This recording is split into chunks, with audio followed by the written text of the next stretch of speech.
रहमान रहीम। महिरबानी भाउ, असल में शहरी ताज जो कम ई इहो आहे त कंहिं मज़लूम शहरीअ जो आवाज़ु उथारणु, ऐवाननि ताईं आवाज़ु पहुचाइणु, नुमाइंदनि ताईं आवाज़ु पहुचाइणु शहरी ताज जो कमु आहे। हीउ जेको राति जे अंधेरे में ज़ुल्म थियो आहे, इन में बिल्कुलु असांखे उन्हनि सभनि मज़दूरनि जेतिरो ई असांखे बि अहसासु आहे त उहे जेके 100 या 150 जेके मज़दूर तबिको आहे, उन जे घर जो गाॾो कीअं हलंदो हूंदो, उन्हनि शयुनि जो असांखे अहसासु आहे। असां हर मोड़ ते तव्हां सां गॾु आहियूं। असल ॻाल्हि इहा आहे त हीउ मामिलो जेकर पूरी सिंध जे पुलिस डिपार्टमेंट जो आहे या चवनि था त आला अदालतनि जे में को केस हले पियो सुप्रीम कोर्ट में, अगरि जे उते उनजो को फ़ाइल आहे त असां पंहिंजे चूंडियल नुमाइंदनि खां इहा अपील था कयूं त महिरबानी करे इहे जेके केस या इहे जेके मामलात आहिनि इहे बि उन्हनि डिपार्टमेंटनि जीअं दॿाया वञनि या इन्हनि खे पोइते कयो वञे।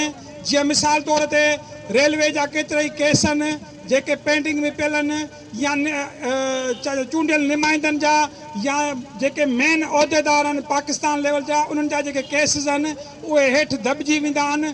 उन जीअं भला हिननि केसनि खे बि हेठि दॿायो त जीअं हज़ारे नौजवान जेके हज़ारे ग़रीब मिसकिन आहिनि जेके बेरोज़गार थियनि पिया, उहे बेरोज़गारी खां बची सघनि। लखे किरोड़े रुपयनि जे हिन जा दुकाननि में सामान पिया आहिनि त हू पंहिंजो रोज़गार सही नमूने सां करे सघनि। हीअ सरासरी ज़ुल्म आहे। महिरबानी करे असांजे चूंडियल नुमाइंदा तोड़े सिंध हुकूमत वज़ीर दाख़िला ज़िया हुसैन रंजार खे असां हिन प्लेटफॉर्म तां अपील था कयूं त ख़ुदारा को अहिड़ो रस्तो कढो, को अहिड़ो तरीक़ो ॻोल्हियो जंहिंमें ही बेरोज़गारी खां बची सघनि, या हिननि जे लाइ उहो साॻई उन लेवल ते हिननि खे पंहिंजो ठीकु ठाक नमूने सां मुआवज़ो ॾेई हिननि जे लाइ को लाइअमल सेकंड जोड़ियो वञे। जे न त पूरी सिंध में ही मज़दूरनि में बेचैनी जेका ॾिसण में अचे पई उहा वधंदी ऐं इंशाअल्लाह असां हिननि सां भरपूर साथ ॾींदासीं। महिरबानी।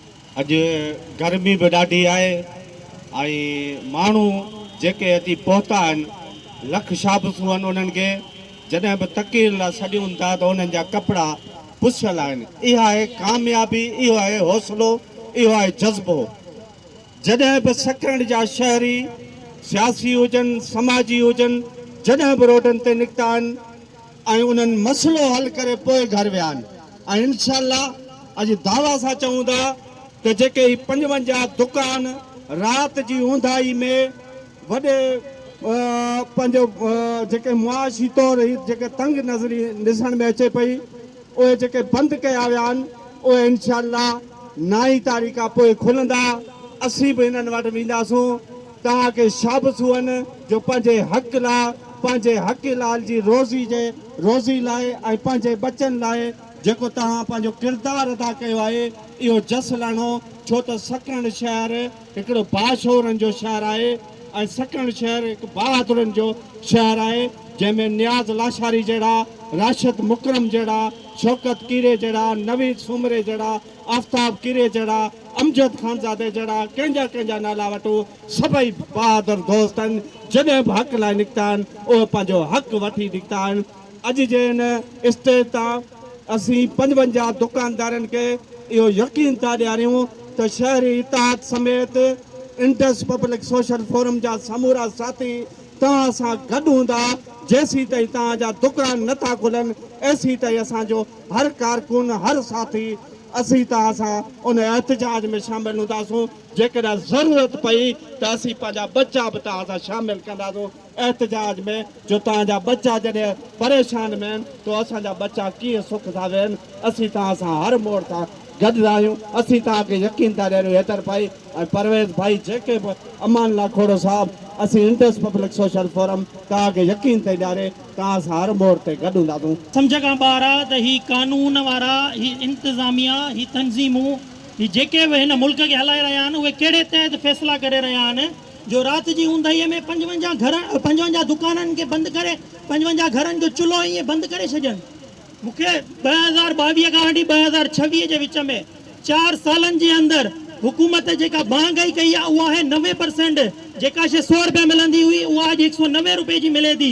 उन्हनि शयुनि ते त हिननि जो कंट्रोल न आहे, पर कारोबार जेके हिन मुल्क जो मुस्तक़बिल आहे, जेके हिन मईशत खे मज़बूत कंदा आहिनि उन्हनि खे राति जी ऊंदाईअ में ईअं बिज़नेस हब आहे जेको सकरनि जो 55 दुकान जिते हर तरह जो दुकान आहे जेको हिन शहर खे वॾो टैक्स बि पे करे थो हिन मुल्क जे लाइ ऐं हिन शहर खे वॾो साथ ॾिए थो उनखे ईअं राति जी ऊंदाईअ में बंदि करे छॾनि।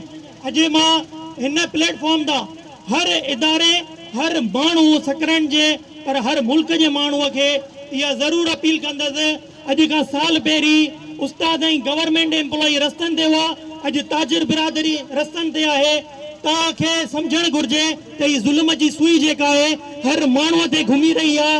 हिन ही नाअहल माण्हू कंहिंजे ख़िलाफ़ को बि फ़ैसिलो करे छॾनि था ऐं आम माण्हू जेको अॻी महांगाई जे करे एॾो मजबूर आहे एॾो परेशान आहे उहे रस्तनि ते निकिरण ते मजबूर आहिनि। महिरबानी करे हिक ॿिए जो साथ ॾियो, अलॻि अलॻि न थियो, सभु हिकु थियो। जंहिं सां बि ज़ुल्म ते रोडनि ते निकिरी अचो, हज़ारनि जी तइदाद में न पर लखनि जी तइदाद में एहतिजाज रिकॉर्ड करायो त जीअं इहे जेके मथे वेठा आहिनि उन्हनि खे ख़बर पए त अवाम असांजे ज़ुल्म खां तंग थी चुकी आहे कि हिकिड़े फ़र्द जा ज़ुल्म जे ख़िलाफ़ न पर हर माण्हूअ जे ख़िलाफ़ हीअ जेका बि अवाम आहे उहा हिकु थी चुकी आहे। ऐं असां ताजिर बिरादरी सां गॾु आहियूं। इंशा अल्लाह ताला जेसि ताईं हिननि जा रोज़गार न खुलंदा, जेसि ताईं अमली मैदान में असांजो साथ चाहींदा, असां हिननि सां गॾु आहियूं।